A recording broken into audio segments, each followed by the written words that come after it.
Престижен не само за болницата, той е за града, за областта, тъй като ще доведем хора, които искат и желаят да се лекуват тук по определени специалности.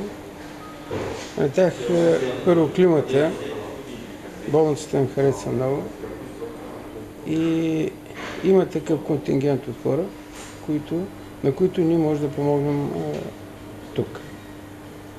И целта на тяхното посещение беше да се запознаят с града, да се запознаят с областта, болницата в Сливен също, и след което да минем към конкретни действия, т.е. организиране на руски групи през цялата година, плюс работа с застрахователните компании, които изпращат туристите през лято.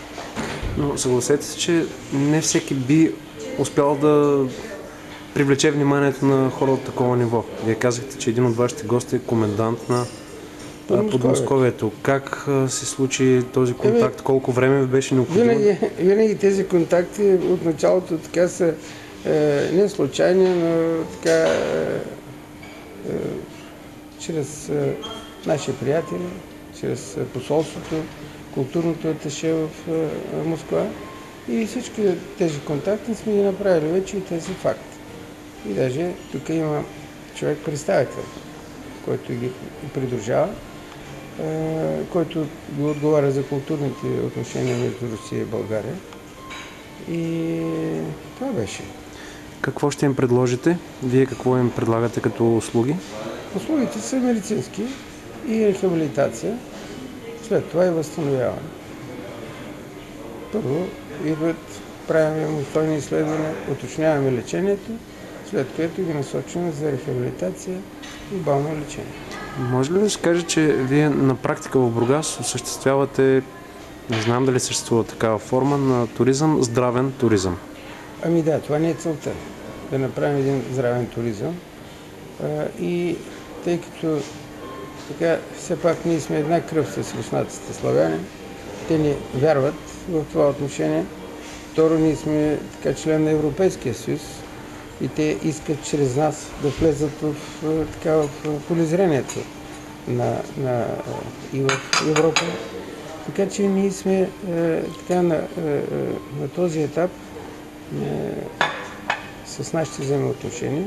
Ще се опитаме тези групи от хора, които те ще организират, разбира се, с нашето съдействие, да може да осъществим този така наречен здравен туризъм. И след това и да разширяваме. Съгласен ли сте с това, че отговорността пред вас, вашия екип, всичките ви колеги става огромна, защото това са всъщност едни платежоспособни, но много претенциозни пациенти? Който иска да ходи в гората, трябва да си намери подходящите хора и подходящите си чела. Тоест, ние болницата сме оборудвали на последно поколение апаратура. Лекарите, които в момента сме ги наели, те вече са около 120, а ще стане 150. И мисля, че ще успеем да го направим това.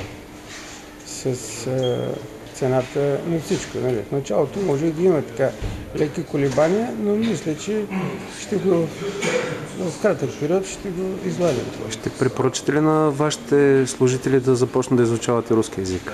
Ами те почти всички знаят. Трябва да ви кажа.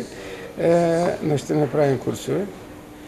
И ще има курсове и за държанието, за поведението на персонала към тези хора и изобщо не само към руснаците, защото ни следващия етап е да привлечем и други такива от други страни.